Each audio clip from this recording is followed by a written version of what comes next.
اعوذ باللہ من الشیطان الرجیم، بسم اللہ الرحمن الرحیم۔ آپ میرا چینل دیکھ رہے ہیں سورہ نجف، سید اقتدار علی خان۔ آج کے لیے جو سورہ منتخب کیا ہے وہ سورہ یوسف ہے، جس کا نشان ہے 12، اور یہ حسن اتفاق ہے کہ حضرت یعقوب علیہ السلام کے 12 بیٹوں کا تذکرہ ہوا ہے، جس میں حضرت یوسف علیہ السلام اور جناب بنیامین وہ سگے بھائی تھے، اور باقی 10 بھائی جو تھے وہ سوتیلے تھے۔ تو اس سے کتنی مماثلت ہے کہ سورہ کا نمبر بھی 12 ہے اور 12 بھائیوں کا تذکرہ بھی اس پہ ملتا ہے۔ تو جس سرنامہ کلام کے لیے جس آیت کو منتخب کیا ہے وہ آیت کا نشان ہے 4 اور 5، غور طلب ہے، اور پورا قرآن مجید ہی غور طلب ہے، مگر خصوصیت کے ساتھ یہ سورہ میں نے اس لیے منتخب کیا ہے کہ لوگ کہتے ہیں غیر اللہ کو سجدہ حرام ہے، غیر اللہ کو سجدہ حرام ہے۔ حالانکہ میں ان سے گفتگو میں شروع میں یہی کہہ دیتا ہوں کہ اگر غیر اللہ کو سجدہ حرام ہے تو اللہ تعالیٰ تو خود اس کی ابتدا کروا رہا ہے کہ جب میں آدم میں روح ڈال دوں تو تم سب سجدے میں گر جانا، یعنی ملائکہ اور عزازیل، یعنی بعد میں جو ابلیس بنا، تم سجدہ کرنا۔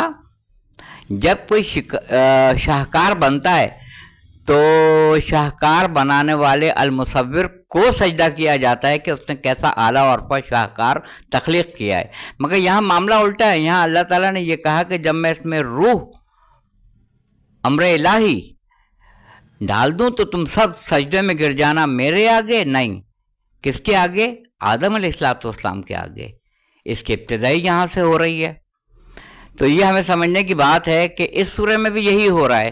آیت نمبر 4، جس میں حضرت یوسف علیہ السلام اللہ تعالیٰ نے جب آپ کو خواب کا علم دیا تھا، اور آیت نمبر 4 میں یہ ہے کہ اپنے والد حضرت یعقوب علیہ السلام سے تذکرہ کر رہے ہیں کہ بابا میں نے رات کو خواب میں دیکھا ہے چاند اور سورج اور 11 ستارے مجھے سجدہ کر رہے ہیں۔ اچھا، اس کی جب ترتیب میں نے شمار کی تو یہ 13 بنتی ہے۔ 11 بھائی، اور جس میں سے ایک بنیامین تھے جو حضرت یوسف علیہ السلام کے سگے بھائی تھے، باقی سوتیلے 11 اور 2 یہ ملا کے 13 بنے۔ 13 جو ہیں یہ مجھے سجدہ کر رہے ہیں، یعنی چاند اور سورج اور 11 ستارے مجھے سجدہ کر رہے ہیں۔ کہیں یہ نہیں ملتا ہے کہ یعقوب علیہ السلام نے یہ کہا ہو کہ یہ شرک ہے، یہ بدعت ہے، یہ گناہ ہے، سجدہ تو صرف اللہ تعالیٰ کی ذات کو ہوتا ہے، کہیں نہیں ہے۔ بلکہ آیت نمبر 5 میں آپ یہ کہہ رہے ہیں کہ عنقریب اللہ تعالیٰ آپ کو آیتوں کی تفسیر، تعویل اور خواب کا جو علم ہے اس آیت میں بتانا چاہ رہا ہے کہ خواب کا جو علم ہے، وہ تفسیر ہے، اس کی جو تعویل ہے، اس کا علم آپ کو اللہ تعالیٰ دینا چاہ رہا ہے، اور آپ کو دے گا۔ پہلی بات تو یہ کہ غیب کا علم ہم یہ کہتے ہیں کہ نعوذ باللہ رسول خدا صلی اللہ علیہ وآلہ وسلم کو نہیں ہے۔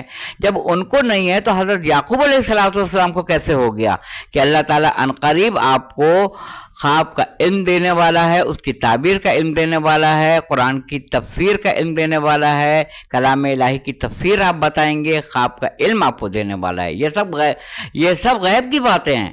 اگر آپ پڑھ لیں سورہ یوسف تو ابتدائی 4 اور 5 آیت میں یہی ہے۔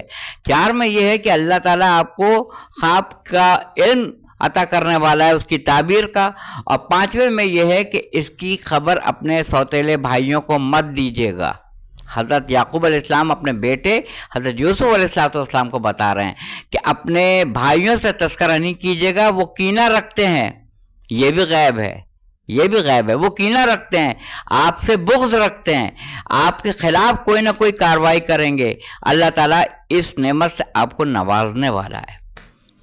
اب سورہ پڑھتے جائیے، ایسا لگے گا کہ ایک بہترین قصص الانبیاء میں اس کو بہترین قصہ قرار دیا ہے سورہ یوسف، 12واں سورہ۔ اب آیت نمبر 100 پڑھ لیجیے گا جا کے۔ اپنے والدین کو بلایا اور عرش پہ بٹھایا۔ عرش کا ترجمہ کیا ہے اپنے تخت پہ بٹھایا والدین کو۔ 2 یہ ہوئے اور باقی بھائی سجدے میں گر گئے۔ کس کے آگے؟ حضرت یوسف علیہ السلام کے آگے۔ تو